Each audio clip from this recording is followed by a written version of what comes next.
Rights of Way Definitive Map Officer, who yesterday unfortunately tested positive for COVID. We wish you well, Jane, as I know you're watching from home.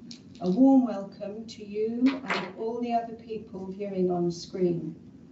With us this morning we have David Good, our Public Rights of Way Manager, and Lindsay Campy from Legal Services. Welcome.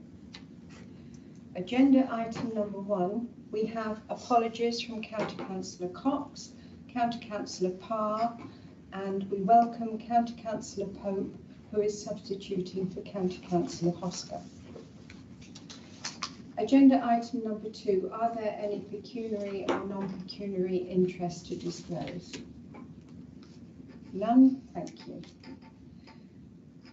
Agenda item 3, minutes of the last meeting. The minutes of the last meeting held on the 22nd of June will be included in the agenda for the next meeting to be held on the 14th of September 2022. Because of the extraordinary nature of this meeting, we are not delving into a progress report on previous committee items. Agenda item 4. I'm sure you've all read the guidance on the law relating to the continuous review of the definitive map and statement of public rights of way. And we now move on to one of the substantive agenda items, number 5. A brief summary. This is an application for the addition to the definitive map and statement of public rights of way of a restricted byway known as Dark Lane from Lee Lane, Bristol to Bentley Lane in Hillvale.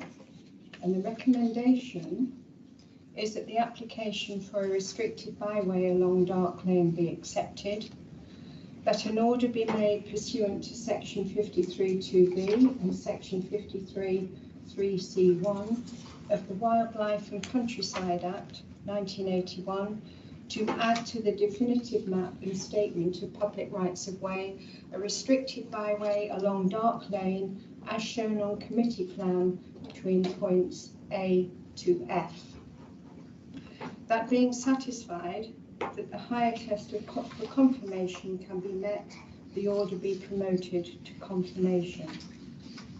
Now, compliments to Jane for the interesting and lengthy report. May I now turn to David to present the map and documentary evidence. Thank you. Thank you, Chair. First, as usual, we will put some photographs of what it actually looks like on the screen. Remember, what we're looking for with these decisions is evidence of whether it was a public right of way, whether public rights have been gained, and we're looking at either modern use or we're looking at ancient documents. And in this particular case, there's no current use, as you'll be able to see from the photographs, but we're looking at the historical documents. But nonetheless, on the ground, there's still evidence of where it was. So let's just have a look at that. This is the if you want to follow it on the map, it's on page 97 of the papers. This is at the northwest end, where it leaves the road. That arrow isn't a mistake. There is a wall across now. You can see the stile on the right, which is where people access the footpath. It's not on the definitive line, that bit of footpath. That will be explained a bit later on, or in the papers that you've already read. If we go the other side of that wall, this is standing just from next, having gone over the stile, looking to the left, and beyond that fence, it's a bit overgrown at the moment. That's the beginning of the old lane. This is a bit further on, where you can look back towards that wall that we were looking at a couple of slides ago. It comes out of that overgrown bit and it crosses where there's been, it's culverted at this point as a way to get between the two fields. But the line of the old road follows the ditch, or the ditch follows the old road. So you can see that there has been water, and it's still a bit on the damp side. When we did the site inspections, including with the chair and vice chair, there wasn't a lot of water flowing in it, but you could see evidence that it was damp at the bottom. A bit further along, the vegetation's changed. It's still below the level of the fields either side.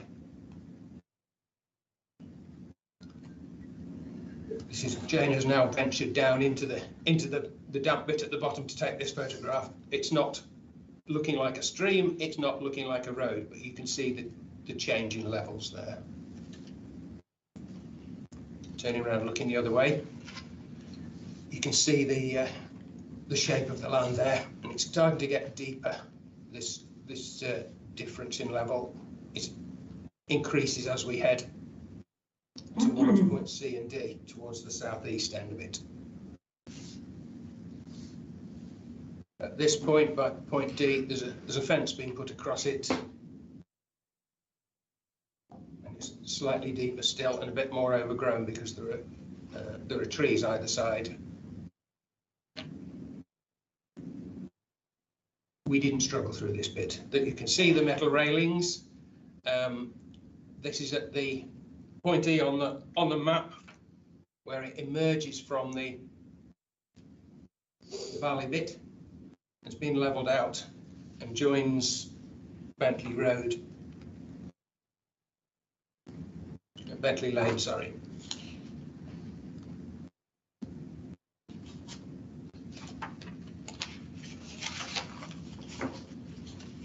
So from the maps examined, the route's first shown on Greenwoods, which is a small-scale commercial map published in 1818. It's then shown again on Hennett's in 1830, and both of these show it as a crossroad, which is in the same way as other routes that are recorded as public vehicular highways. The Tithe Map and Award for Bispham, which is 1840, that clearly shows the road consistent with how other public vehicular roads were shown, and it specifically lists it as a public road in the Tithe Award, and that's one of the most significant bits of evidence that we've got here. That view is further enforced by the fact that the eastern end, the southeastern end of the route, is also shown on the Tithe Map for Wrightington. That's 1 year later, again in the same way that the other roads were shown. The conclusion from that being it was part of the general all-purpose road network at the time. The early Ordnance Survey maps from mid to late 1800s confirm that it remained as a bounded fenced route at least into the early 1900s. It was named Dark Lane, presumably because it was already sunken by that stage, and it was by nature dark. It was also shown on the early 1-inch scale Ordnance Survey maps, and the Finance Act 1910, which resulted in a survey that was done, a very detailed survey for land valuation. And although that act was 10 years later repealed, the survey is still very valuable in being able to see what the land was at that time. That shows the lane excluded, and the land at the plot side of it braced together, in other words, to show that they were part of the same land as each other, but the bit in between the lane was not part of those plots. And that again provides support that at that time, somewhere between 1910 and 1920, it was considered to be a public vehicular highway. From then onwards, the mapping evidence suggests that it was falling out of use, possibly because it was sunken and there was and wet, and it was effectively sharing a hollow with a bit of a waterway. It might also have just been the fact that there were social changes, there were other roads close by, it wasn't very far to go around, and it was, for whatever reason, falling out of use. it may not have been accessible at all from the 1930s onwards. It was possibly right back then fenced off at Point E. That's where we just about make out the metal railings on the slide. And use of part of it probably did continue for a while. That is the northwest end, because when the definitive map was made in the 1940s and 50s, the footpath across the field from the south side finished at what on the map is Point C. In other words, it finished on this lane. Now, you wouldn't have a footpath that just went to there, just here into it and go back again. You'd obviously go onto the lane. The obvious way from the direction would be that you would use that last bit of the lane to join the road at Point A on the map. We've had a search of the records to see whether there was any sign that this road had been legally stopped up and the rights had been lost or downgraded. We've looked in county records office, we looked in the London Gazette. The London Gazette is something of an obscure publication, except to people who are looking for things like this. It's where a lot of the official notices have had to be published for many, many decades. So that's, now it is searchable online. That's a great source of information. But there's no sign of any legal stopping up of any rights that were on there. Since the route's decline and then ceased altogether, it's become blocked. The Holloway's probably deepened a bit with the water, but you can still see, as we saw on the photographs, that it exists on the ground.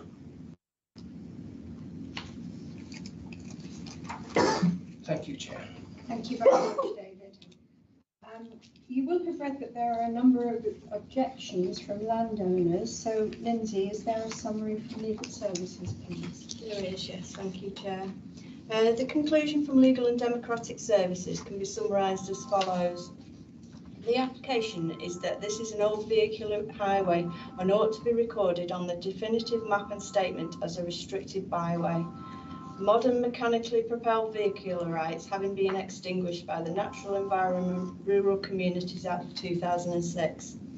There is no user evidence, and so committee are advised to consider how the route is shown on the several historic documents to consider evidence of inference of dedication by the owner. In this matter, committees refer to the evidence and summary of this evidence set out in the report, and it is advised that in this matter there is sufficient evidence that this route was already regarded as part of the highway network in the early 19th century and continued to be recorded as such on the various documents, and that on balance a dedication by an owner many decades ago can be inferred. Disuse of a route does not take away the public rights. There has been no legal stopping up of those rights, and so it is advised that the legal maxim, once a highway, always a highway, will apply. Owners' comments of today do not affect where this old highway runs. Committee may consider that an order should be made to record this old route as restricted byway. Thank you, Chair. Thank you, Lindsay. Before I invite comments or queries from members, I'd just like to say that from our site visit, Dart Lane is, as David suggested earlier, a very good description of it. We were unable to actually walk along the lane itself for most of the way because it's down a wide ditch where you can see water at the bottom, but it is completely overgrown. And I also remember a rather savage dog at Sills Farm, but thank goodness it was behind a very strong fence. So it's over to you, members. I'm sure there are lots of comments and queries. Yes, Councillor. Yeah, thank you. I've been contacted by a West Lancs councillor who is also a member of Hilldale Parish Council, and he is basically saying that it hasn't come on the agenda of Hilldale Parish Council. I know you're talking the documentation about consulting with Wrightington, but Hilldale is the area that this covers, and they haven't been, what they're saying is they haven't been consulted.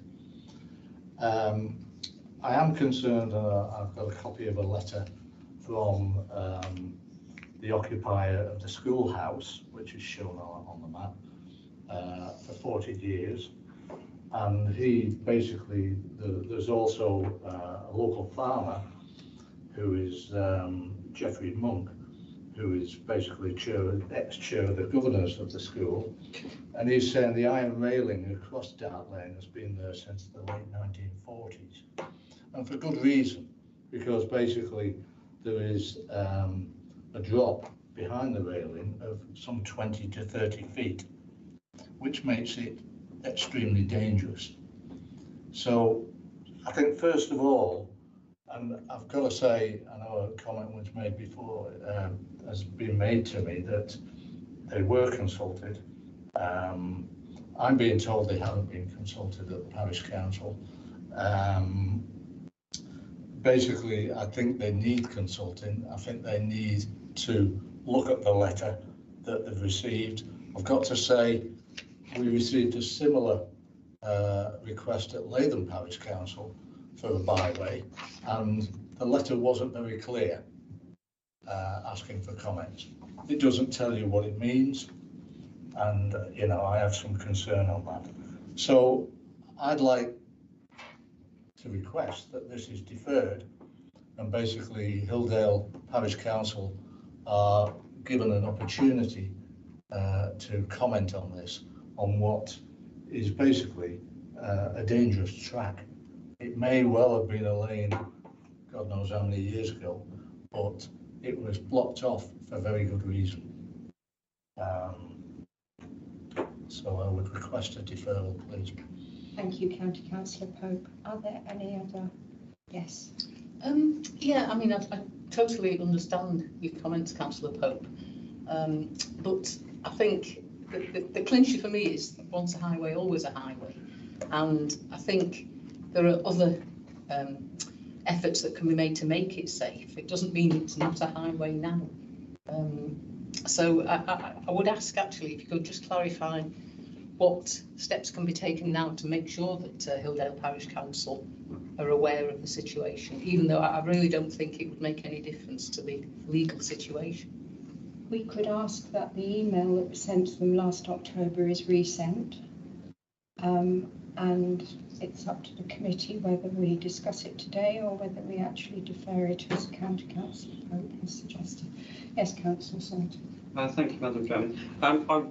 I suppose we perhaps need to hear from officers in terms of what attempts at consultation were made, and I suppose that may affect our decision here. I also wonder whether there does need to be a review of the consultations that happen with parish councils. It's often a frustration to me to read again and again and again, parish council didn't respond, didn't provide an official response to consultation, and you know, on some level, I almost think that the parish councils are not really doing their job. However, if they aren't being properly consulted with or being given sufficient information to understand what we are asking of them,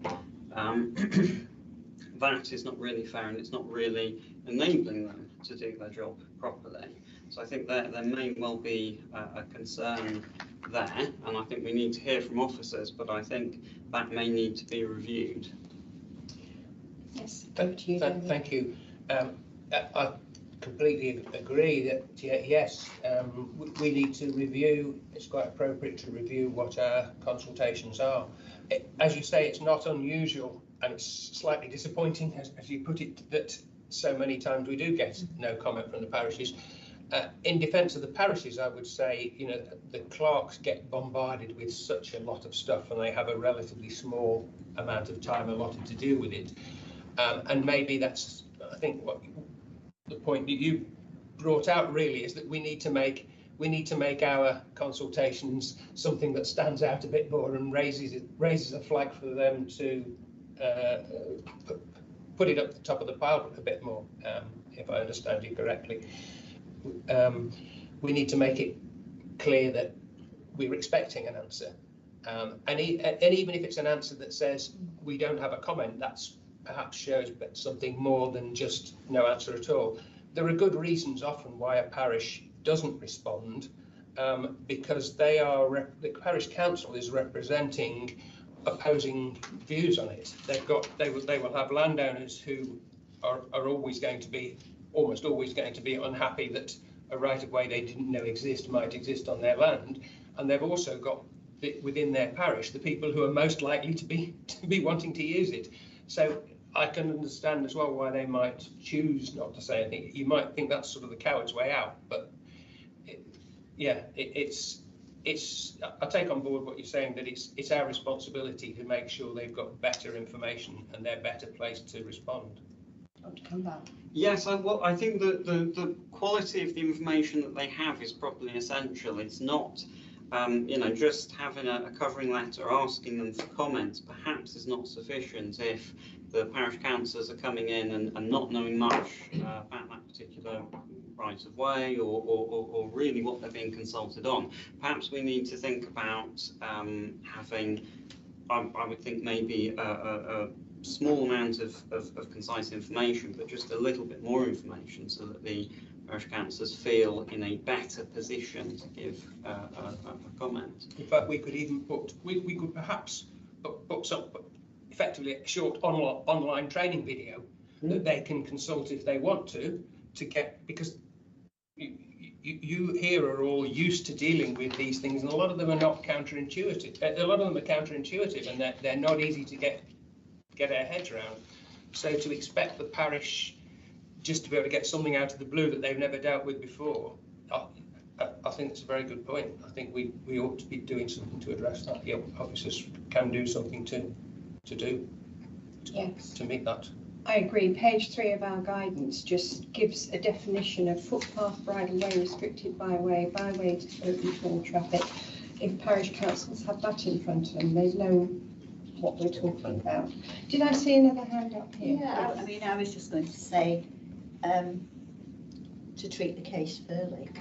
I think we should reconsult them. They've already been approached, the parish council, and maybe send them. I don't know what we send them. You said it's sent online. I don't know how much information is sent. Do we send them the maps and things like that? Maybe in this case that might be a good idea. And could I suggest as well, maybe send it hard copy to the clerk, because sometimes looking at things online do get missed. But I mean, if a bulky envelope went through their letterbox, it wouldn't be missed, would it? And they could take it hard copy to the parish council to be circulated. I agree that would be best practice. It will involve the officers in a lot more work, but it would reflect best practice. It wouldn't so much involve the officers in a lot more work. It would involve only the post deliverers carrying all these big bundles around. But the issue there is that the reports are presented to members first, to members here first. We don't put them out in the big wide world first. That would not be fair to members.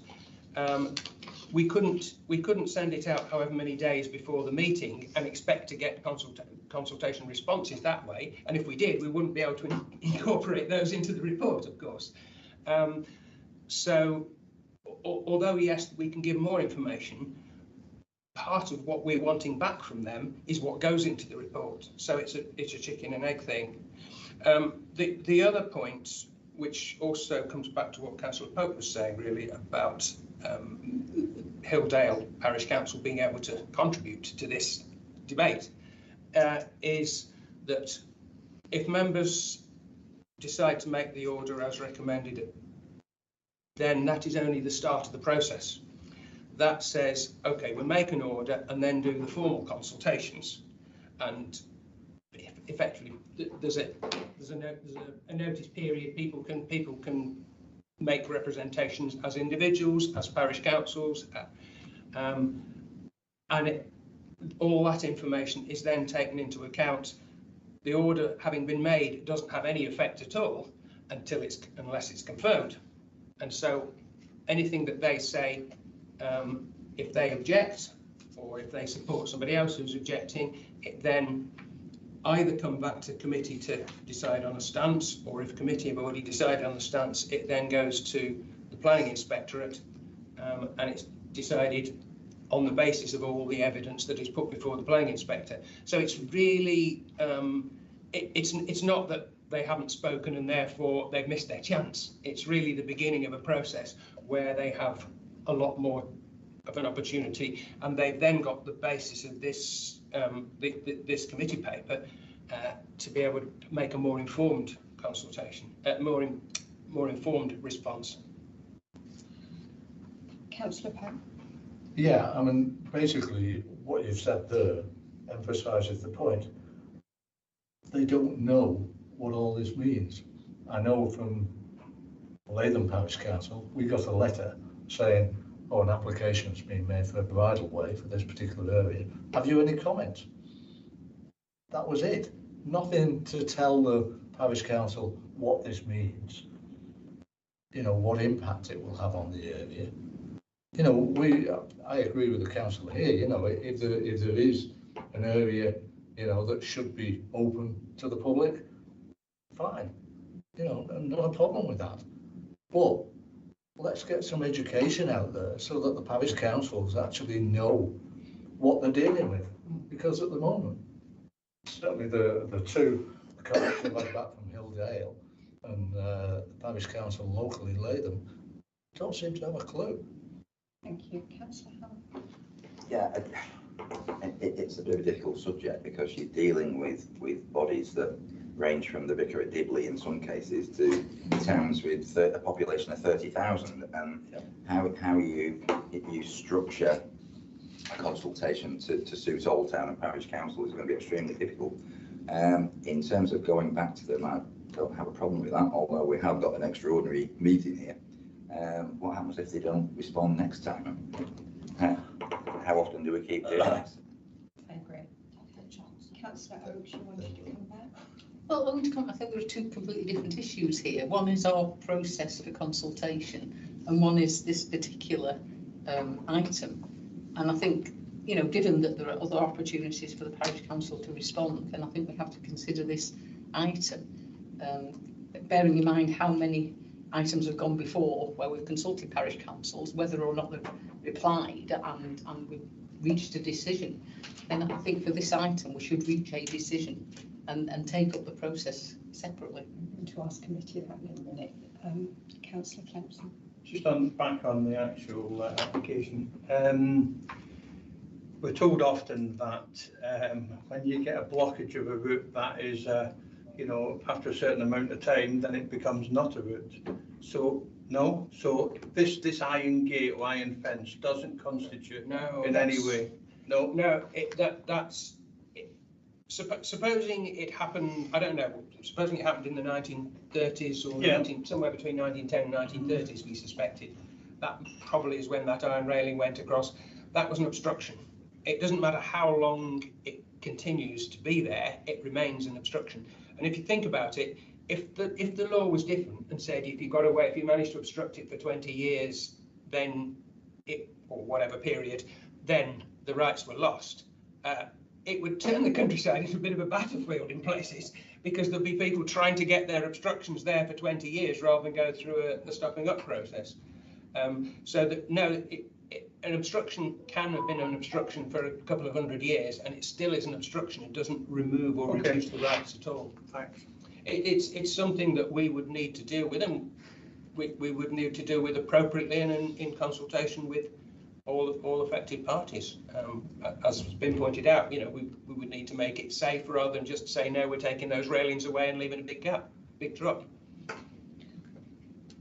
Could I suggest that as a committee we have a choice? We either go for a simple deferment or we make an order, remembering that an order has no effect until it goes further to confirmation. And during that stage, that's when Hilldale Parish Council can come back and make their representations. So who would prefer to go for a simple deferment? Sorry, before we do this, seek a bit of clarification. Yes, sure. I'm assuming that the objectors would have to provide evidence that this hasn't been a road previously.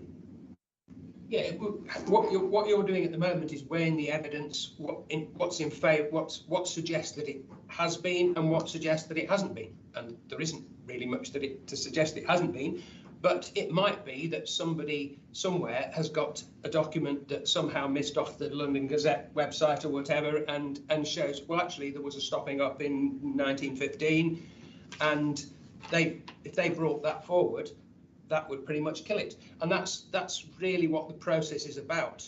The statutory process is designed to do a better job of our consultation that we've been talking about. It's designed to make sure that anybody who would be affected by it is definitely made aware of what this is. But the opportunity is still there for So them the to produce opportunity, evidence if they have it. absolutely. If Hilldale had responded to the consultation, which I think was it sent October? Did you send? Yes. Yeah, which was sent in October to them. I think it was letter and email. Yeah. If they had responded to that, saying no, we don't like this, but not given evidence, then it wouldn't have been any help. It's very much about evidence. If they had said yes, there's this, we've got a note in our minutes from 1915, there was a stopping up, then that's very relevant. But it doesn't make any difference in one sense whether they said it a few months ago or whether they said it in response to an order being made. In either case, it's got the same evidential value, and that, if that particular hypothetical example would stop it from being confirmed. So just to reiterate, we could vote on point 1 and point 2 of the officer's recommendation, or go for a simple deferment. Now, who would like to vote for a simple deferment? 1. And who would prefer to make an order but not to go as far as confirmation today? So why are we not going for item 3 as well? Sorry? Well, why are we only voting on 1 and 2 and not 3 as well? To allow the parish council to come back with, because they'll feel they haven't had their voice heard. Well, I don't know how thick a letter you need to send them if you've actually written a letter to them and you've emailed them as well. Or perhaps they need to change their parish plan. Which is usually the case. I'll take the message back. They're not watching. Well, although you might think that if a communication was sent in October, we could have sent a follow-up communication at some point. Can I suggest, Chair, that perhaps the next committee we could come back, officers could come back and say this is our new suggested way of the consultation. We could bring Yes.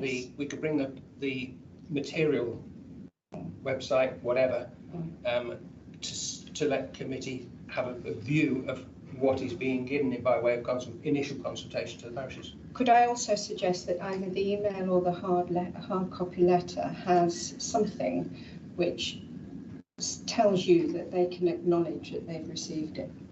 Because at the moment you receive nothing.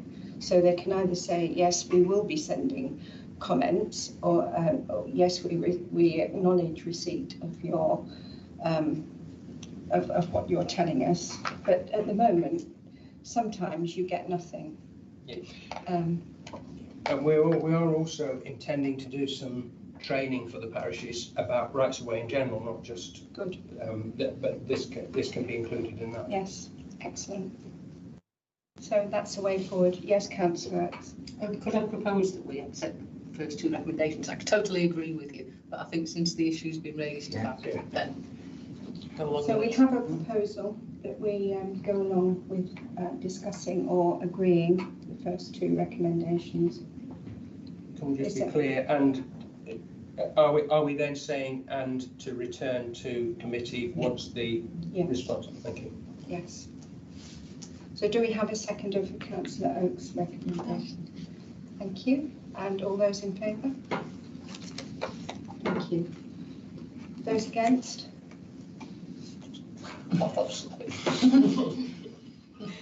Thank you. Right. agenda item 6. Now this is in addition to the definitive mapping statement of public rights of way of a footpath at Croydon Hall from Shady Lane to Berkeley Drive, Croydon. Recommendation that the application for the addition to the definitive map and statement of public rights of way of a footpath from Shady Lane to Berkeley Drive, Croydon be not accepted. So David, may we have the map and documentary evidence? Thank you. Thank you, Chair. We are now looking at the map on page 157, and we'll have a look at the slide showing what it's like currently, or actually what it was like 2020 and 2021. This is starting at the western end. As you can see, it's a vehicular tarmac road. On the gate posts, there's the sign about it being Sue Ryder and the warning sign for the works that are carrying on, but the main point there is to show the gate post. That's what the sign actually says. A notice saying the grounds are private. Effectively, it's permissive for people who are well behaved to walk around the grounds. 20-mile-an-hour limit. It's not suggested that it's got public vehicular rights, but it is used for access. Again, still a tarmac road.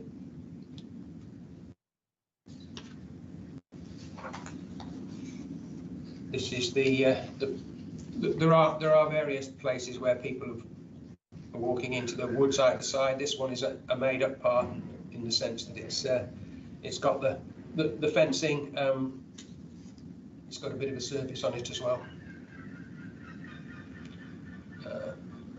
This is the cinder path on the right, which has got walls either side, apparently built so that the person who lived in the hall at the time didn't have to see people walking along there because they were hidden behind the walls. Continuing up towards the hall on the road. To the right, that's not looking along the route, that's looking from the route down to the right if you're walking along where the orange arrow is, and there's the entrance to a small housing estate. And then at this point you can't get any further. It's interesting that it says footpath now closed.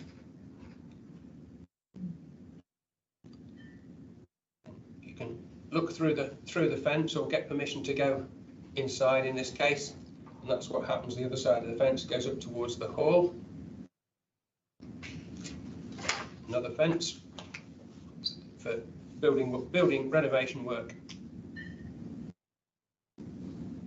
Round in front of the hall, and again still on a tarmac road. Between the estate buildings and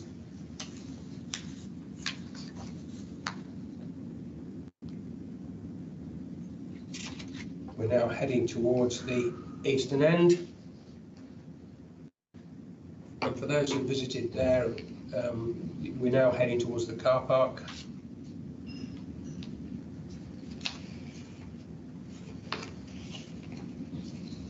So we have an application.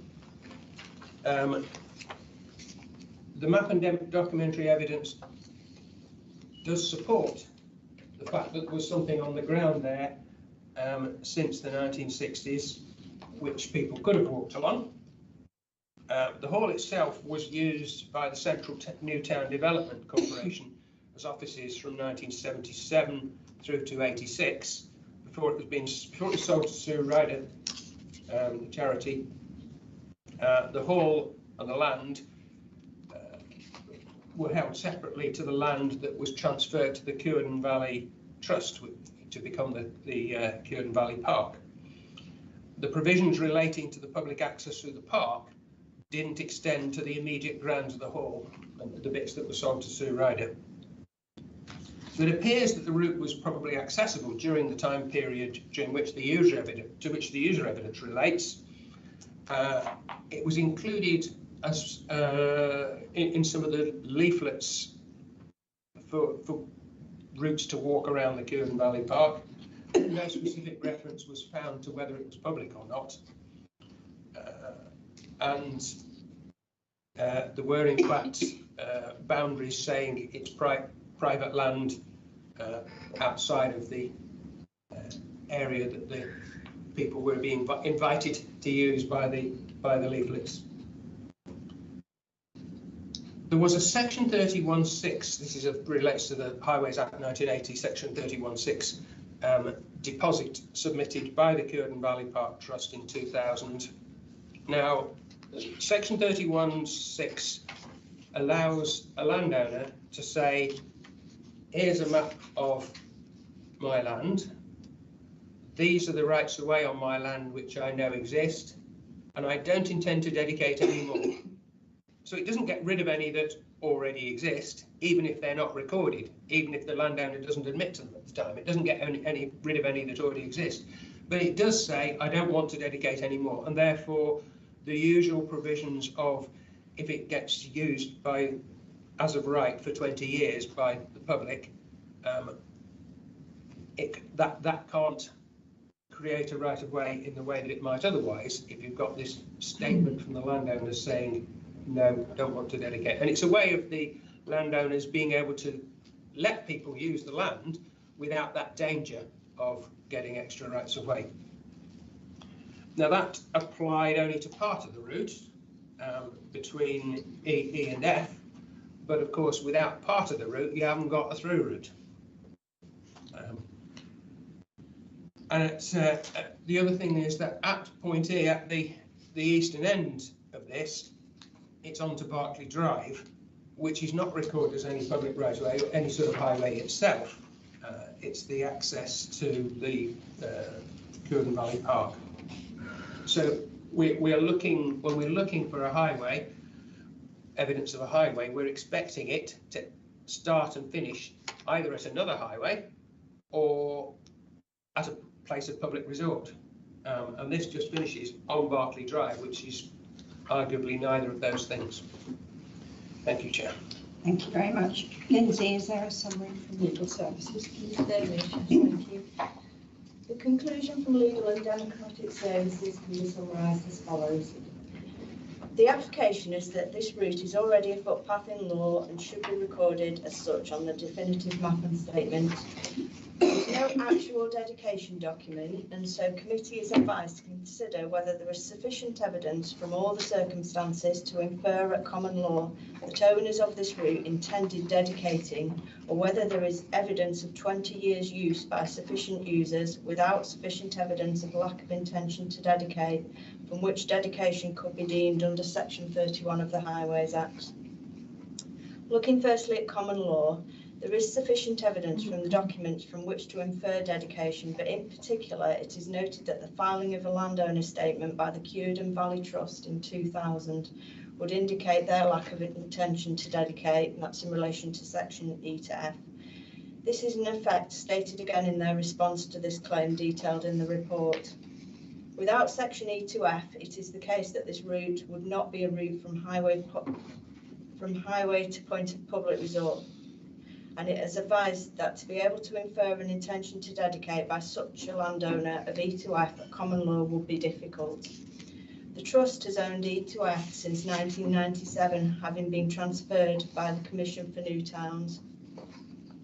Turning to section 31, the filing of the landowner statement is indeed sufficient to demonstrate a lack of intention to dedicate on an important section of this route and calls into question.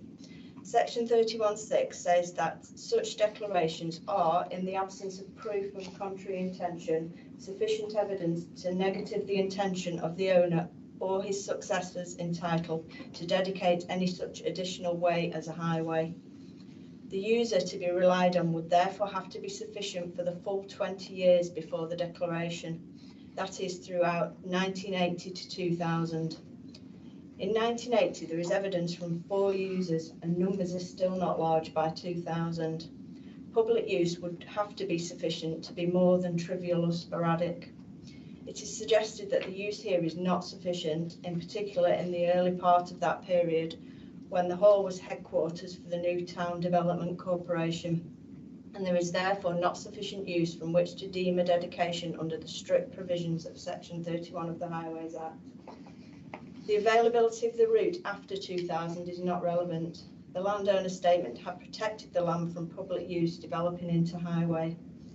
The difficulties in finding dedication by the trust of E to F would affect the whole application route. A to E has had some use, and it would appear that signage indicating lack of intention on that section are relatively recent, but without E to F the route is not able to be recorded as a highway. It's therefore advised that committee not accept the application and that no order be made. Thank you, Chair. Thank you very much, Lindsay. Are there any comments or queries? Excuse me. Thank you, Councillor Roberts. Oh, could we just go back to the very first slide? We can try. Well, even if we can't, I seem to recall there was a 20-mile-an-hour sign. Yes. So who put those on? Do they not actually mean anything? Well, yeah, I mean, it was used. It was used for access to the hall itself in vehicles, which so it would have been people when it was through Ryder. Then it would have been people visiting there. It would have been people going to the little housing estate. You can get from the, so basically, there's no reason why if you've got a which is it's quite a long road, as you can see. If you've got a private road like that, you may well want people to keep to 20 miles an hour. I'm just wondering, does that not infer that it is? No, Right. no. That was the No, question. I mean, even actually, as the Highway Authority, we could impose a 20-mile-an-hour limit on a footpath if we wanted. There's not that many pedestrians that I just exceed wondered if 20 miles anybody an hour. could erect these signs willy-nilly. Yeah, they can. Yeah, I mean, it's their land. If they what they can't do is they can't put a 20-mile-an-hour limit sign up if it's a public vehicular route. Right. Right. But they can tell their own visitors and their own their own tradespeople or their own employees or whatever to only go at 20 miles an hour. Yeah. Anybody else? Do you want to comment, County Councillor Salter? Because you commented yesterday at the meeting. Thank you, Madam Chairman. I think what I would say on this is sort of quite briefly that on some level I feel slight regret. I think you can see that in theory there could be quite a pleasant route there, but it just seems to me that the information we have before us, the user evidence is insufficient. The fact that we have this from 2000, this 31/6 declaration, does seem, I mean, that's clearly compelling in the sense of knocking out user evidence, except from between running up to that point. So I think, given the information before us, I think with perhaps a twinge of regret, we probably should go with the officer's recommendation and say that it isn't a footpath. Does anybody else want to say anything? Do we therefore have a proposer for the officer's recommendations? Thank you. Do we have a seconder? All those in favour? Thank you very much.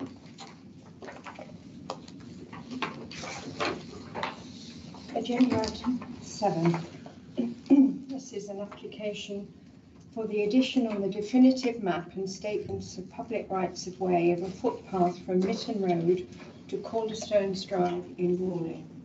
And the recommendation that the application for the addition of footpaths from Mitten Road to Calderstones Drive, Whalley, be accepted.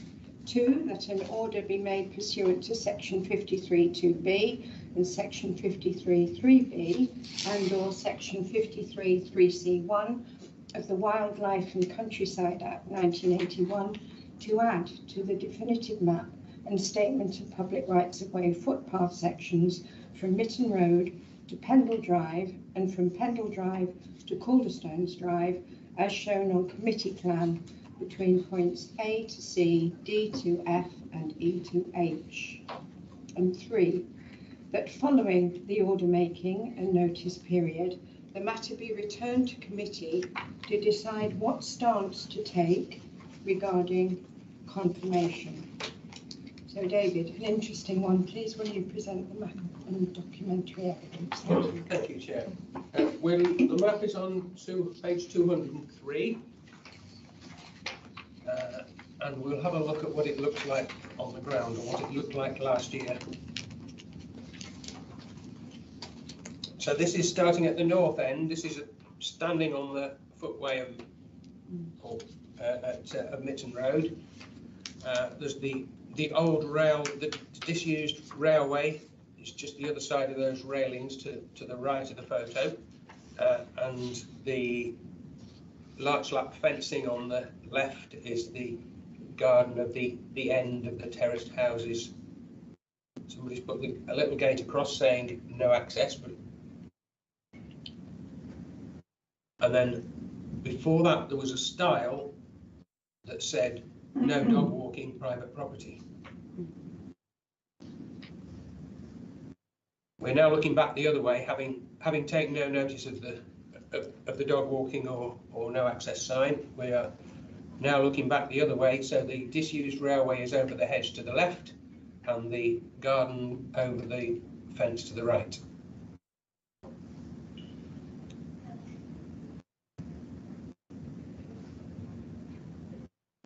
Now, this is a little bit further on. We've still got the corner of the garden is just sort of to our left and the disused railway is to our right. We've got what's the newish housing estate built on the old Calderstones Hospital that we can see in the distance there. But what's of interest to us is just the other side of this Harris fencing is that we've got a tarmac road, drive, whatever, leading from left to right there. Oops, sorry, wrong way. And having got through that fence, we're now turning to our left, and this is the tarmac drive that we could see on that previous photo. So we've now got the disused railway behind us. The little narrow path we've just walked up is to our left, and we are now going along behind this row of terraced houses that you can see to the left.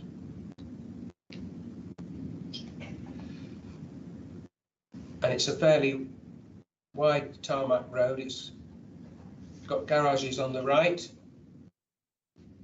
You can see beginnings on the left. You can see the beginnings of the works to redevelop where the terraced housing was on the left. And we're just approaching Pendle Drive here. Pendle Drive being one of the access roads to the housing estate where Calderstones Hospital used to be. This is standing on the edge of Pendle Drive looking back, so you can see the row of terraced houses on the right, and you can see the tarmac vehicular width road. As Councillor Rhodes drew our attention last time to the 20-mile-an-hour limit, we've gone down a bit. We've got a 15-mile-an-hour limit here.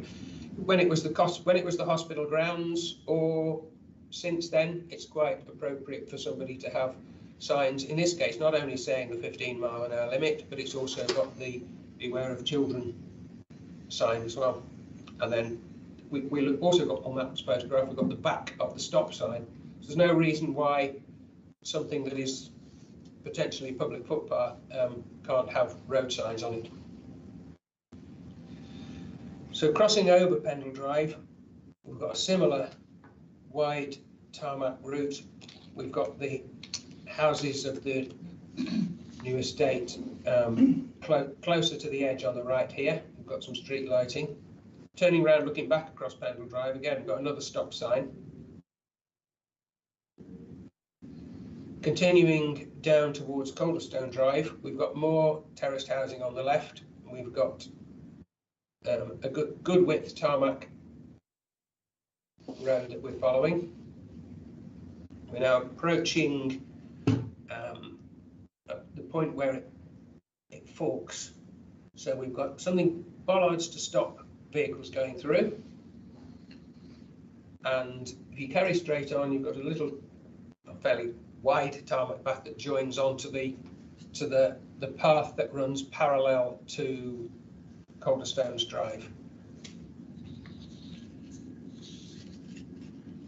And there's looking back the other way. This is standing on Calderstones Drive. There's a little bit of a grass verge with a tarmac strip across it, and then a tarmac path. It's actually, both are adopted as highway, but the bit of grass in between is not. So we can also, instead of going along that tarmac track from point E, that point E being where those bollards were, you can also keep going in a straight line to effectively to a gap in the hedge through to Calderstones Drive.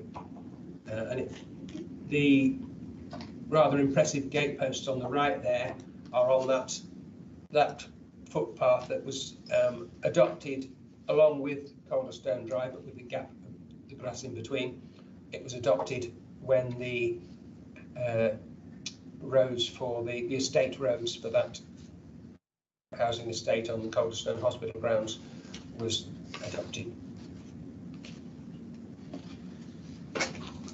So, because this is a relatively recently constructed road, there isn't map and documentary evidence.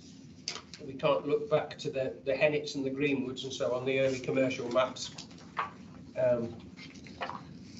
We do know that the route existed from point B, in other words, from where it joined the tarmac road at the back of those terraced houses. The existence of it from there through to what later became Pendle Drive, crossing over that, and then again through to Calderstone Drive.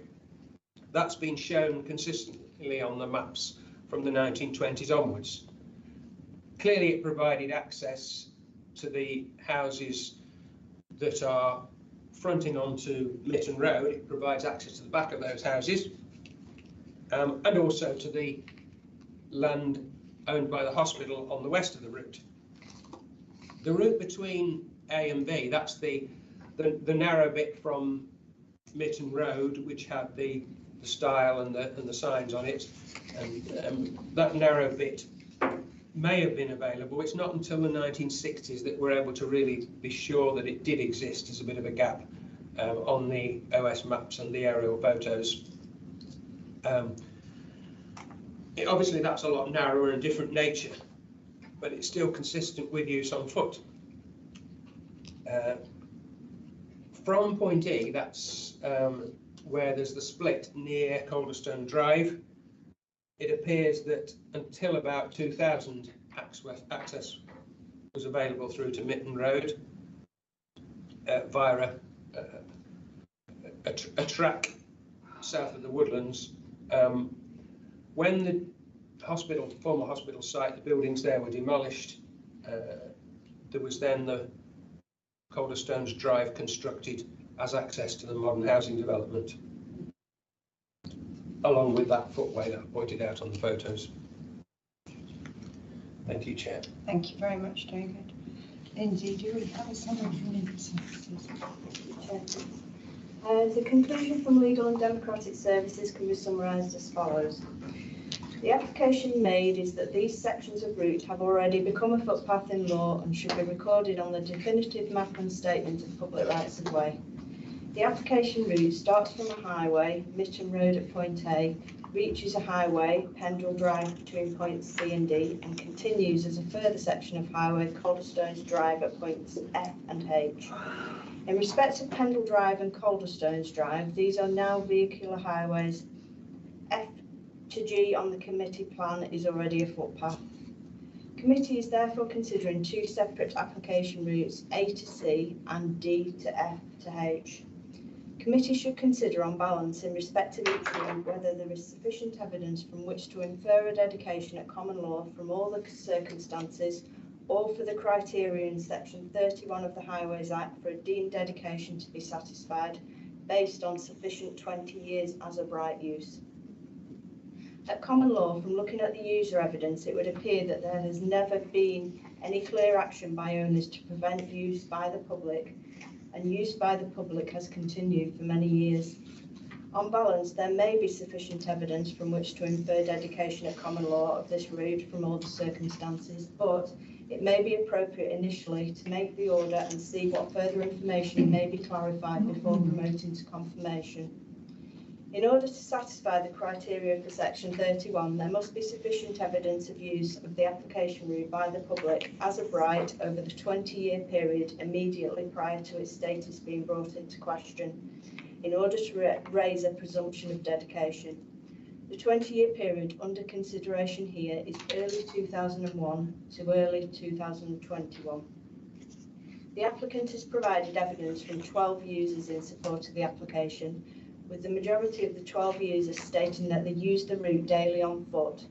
The majority of users state that they had seen others using it, and many describe it as a well-used route. Guidance from the planning inspectorate indicates that use of the route must be by a sufficient number of people who together may sensibly be taken to represent the public at large. Committee may consider that these 12 users of the route are representative of the public at large, and therefore the evidence does raise a presumption of dedication of a footpath and does satisfy the statutory test. Committee on balance may consider that there may be sufficient evidence to make an order, but due to the slightly low number of user evidence, committee may consider that there is not on balance sufficient evidence such that the higher test for confirmation can be met, and may feel that it should not proceed to promote to confirmation at this stage. If committee is of the view that it is not satisfied that the higher test for confirmation can be met with the information available, the matter should be returned to committee for a decision regarding the stance regarding confirmation. Once the statutory period for objections and representations to the order has passed and users have been interviewed. Thank you, Chair. Thank you, Lindsay. Interestingly, the recommendation for this application is in fact what we reached in agenda item 5 when we considered Dart Lane. May I invite queries and comments, please?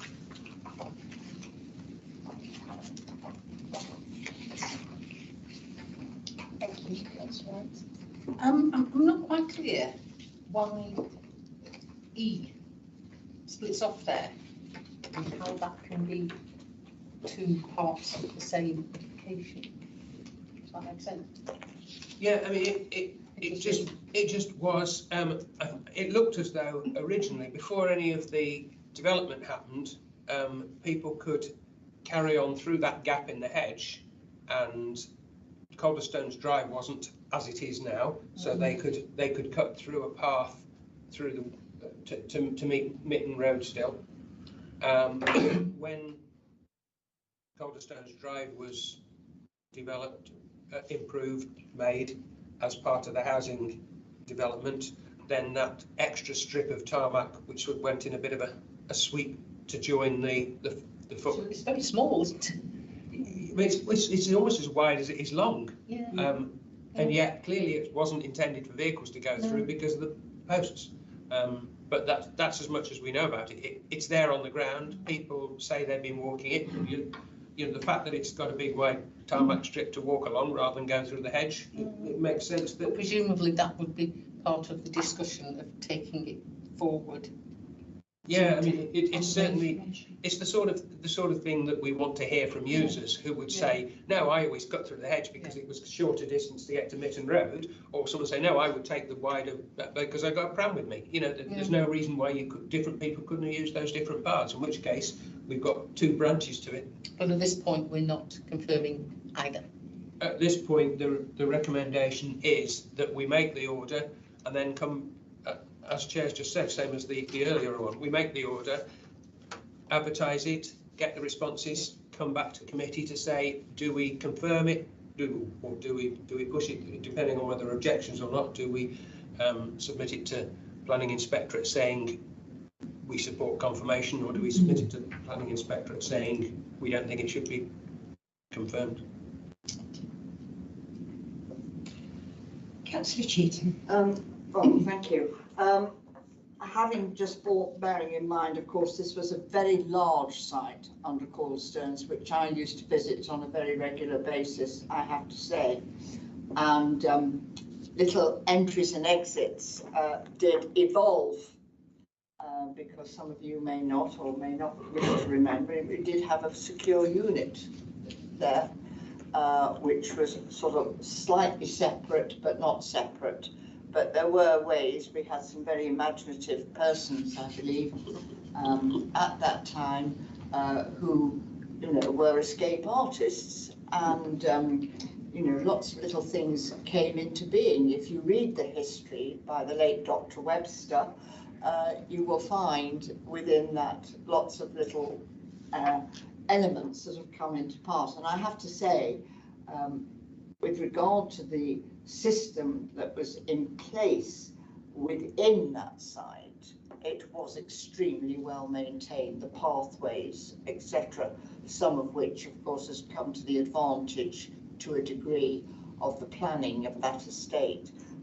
But I just think it's quite interesting to listen to the various comments when I remember where the enclosed bits were, and where there was greater encouragement because other buildings came into place for reassessments when patients came back. And I can remember quite clearly the uproar to a certain, that's why I was interested that Whalley Parish actually hadn't said anything at this time, because it was the Whalley Parish Council that at that time did create quite a rumpus in their own right about the way roads were being, or little pathways were being created.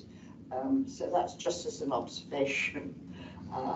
But in terms, I think we have to acknowledge that from time to time, where we've had to, in places in Blackburn and Chorley, where the big munitions site has now been sort of totally changed out of all recognition, and we have new developments, and I suspect that there were these, in fact I know there were various pathways, etc., that are sort of really being absorbed now into the general welfare within. But I'm surprised that Whalley did not make anything. They must have lost their minute books. But it would be just interesting just to see if they do respond now. Thank you, Councillor Cheetham. Just to add to the history, before it was a secure unit, of course, it was the famous or infamous Calderstones Hospital, where it received badly wounded servicemen from World War I, and they arrived by train. So it does have a very interesting history. But it changed its status in 1947. It certainly did. So do we have any more comments or queries? Do we have a question? Oh, sorry. I'm talking to the consultant. We've quite lost it. We got lost between the two wars. Okay, well, may I have a proposer? Thank you. Do I have a seconder for the officer's recommendations? Thank you. And all those in favour? Thank you. Any against? Now, there is no urgent business, so we go to the next meeting, which is a proper one next time, is Wednesday the 14th of September in Committee Room B. And thank you very much for your attendance. I might be washing my hair that day.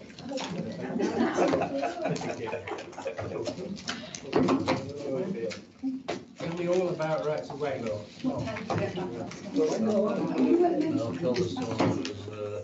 It was an education group.